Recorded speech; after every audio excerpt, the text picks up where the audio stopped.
What's up, YouTube? It's Artisan MC, and this week I binged on Skyline from 2010. Now, after I finished my show today, I was looking through YouTube and I saw some stuff about Skylines, the show on Netflix. And I realized I hadn't even paid any attention to it because I have enough stuff on my queue with Netflix that I could put it in the middle and I still wouldn't get to it anytime soon.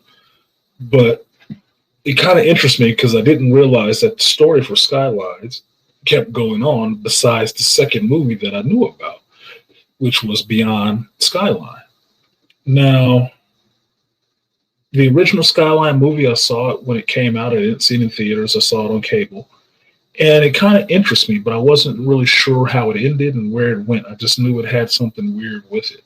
So I went back and watched it and figured, look, it's three of these things. I'll go back and check it out because I'm sure nobody's really talking about it yet, even though that last Skylines movie was panned by critics. Apparently, it has second life on Netflix, and everybody that watches it really loves it, which is pretty much par for the course with critics nowadays. They shit on movies that are really good and prop up movies that nobody's ever seen and don't really like. They're paid. So, since I like to make up my own mind, I went back and found Skylines because the original Skylines movie is not on Netflix. Okay. You can see Beyond Skyline, you can see Skylines, but Skyline, the original movie, is not on Netflix. I had to find it on Amazon. So shout out to Jeff Bezos for having Prime hooked up to where I can get that movie cheap to watch it. So thank you for that. So I went back and watched it. And watching it for the second time through, I'm kind of remembering why I didn't watch it. I didn't remember that much about the first time. It came out 2010, so it came out 10 years after Independence Day. And a lot of what you saw in there was kind of Independence Day like. Different color palette, different scheme, but it was a little different. So this movie stars Eric Balfour as Jared, Scotty Thompson as Elaine, and Donald Faison as Terry. And Eric Balfour's character, Jared, is coming with his girlfriend Elaine from New York out to the West Coast to celebrate his boy Terry's birthday. And Terry, after high school, left to go to LA and said he was going to be, big, rich, and famous. And apparently, he lived up to that goal. He is rich. He has a Ferrari. He got chicks in his house. He has a penthouse condo in a building, and he's doing well for himself. Well, on the night of his party, when he's getting together with his friend, something happens. Basically, the prelude to an invasion from space happens in LA. And all these blue lights start dropping out of the sky in the early hours of the morning and scanning people. Some people end up disappearing, and then they leave. By the time everybody else in the house who's there, Terry, Jared, and Elaine, and everybody has woken up and seen this weird light outside and this rumbling, discover that these lights are coming back and it is a full-on alien invasion. Now, I will give props to the movie for this. It did a lot with a little.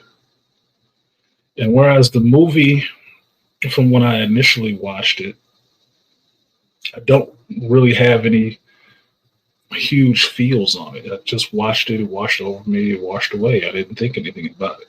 But this time, actually paying attention to it 10 years, 11 years later, there was a lot of stuff in there, a lot of fertile ground laid for what the fuck would be going on with this story and in this world and how much further you can go into this world. So it may be a case for Skyline that it was a little early. It was a little ahead of its time, right?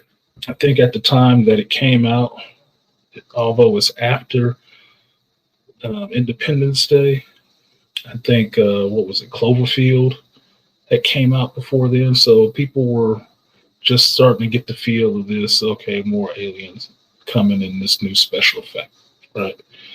Now it had actors in it you would have recognized from different places, but they weren't named a lot of really named actors. The biggest actor you could have seen in it was Donald Faison as Terry, and then David Zaha as I forget what his name is. I wrote it down. What was his name? Oliver, the building manager. Okay, you could have seen him in Dexter, right? I forgot the name of the character he played in Dexter, but he was the big Latino dude, right? Other than that, it was a who's who of B-list actors, B or C-list actors, or supporting actors. It was basically like the supporting actor movie because all these people you may have seen in other places, but they were all supporting actors. So beyond that, you get to find out that these aliens are abducting people with this light that they shine on them, and it kind of hypnotizes the people like a bug zapper, and they are drawn to these aliens, in which case they abduct them and take them away. What the aliens do with them once they take them away, you got to watch the rest of the movie to find out. Okay. I'm one movie in, so I've just rewatched the first one that I have already seen, and I'm going to go on to Beyond Skyline right after I finish recording this and move on to the next one. But I will say, once people start getting abducted, you get the claustrophobic feel because this movie happens pretty much in one location. Even though there's different setups, they're still basically in one location, which I think is kind of smart for a movie that is needing a lot of sci-fi to sell you on the aliens, sell you on what's happened. You need a lot of special effects for that. And the special effects cost money. Even in 2010, it probably cost a lot more. So they got away with doing a lot with little. The characters are confined to the top floor of this building or just in this one building. And then everything else that happens on the outside is clips of the special effects stuff. There's very few scenes where the special effects are interacting with people, which is kind of clever. These guys, the Strauss brothers, or the brothers Strauss, I can't think of anything else I've watched of theirs, but it was a smart move. It could have suffered with the movie at the box office because I didn't think people received it that well when it was first out.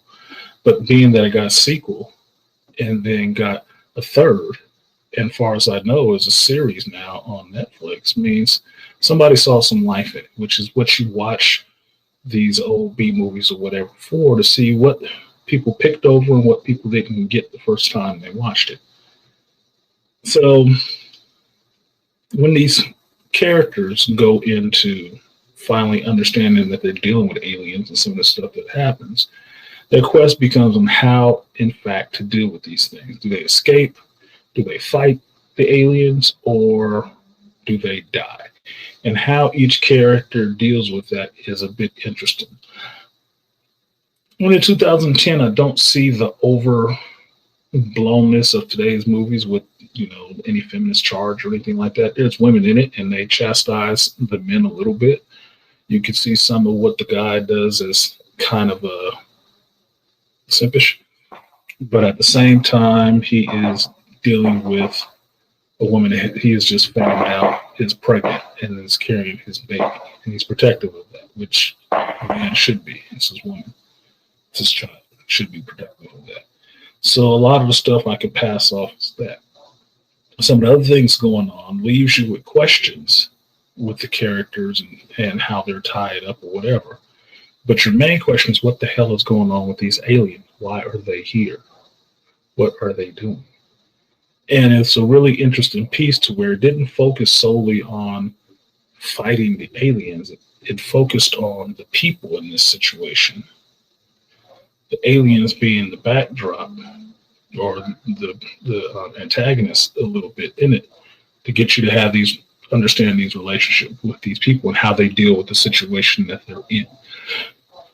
It basically got to the point where I don't want to spoil it. I don't want to say that. I will say how it ended, I did not expect. The movie is only an hour and a half, but it does feel like it goes on longer because you're in that same claustrophobic mind state with the characters that you've been locked in this building for maybe a day or two yourself, and it's wearing on you. You gotta get out of here. You're gonna go stir crazy regardless of what the hell is outside the walls. So, in essence, I thought it was an all right sci-fi movie. I watched it. I was kind of entertained. I had some what the fuck moments in it, and I was curious to know what else is going on in this world. I really want to know what's going on in this world. And how it ended, I was really like, what the what? I gotta see some more of this to find out what's going on.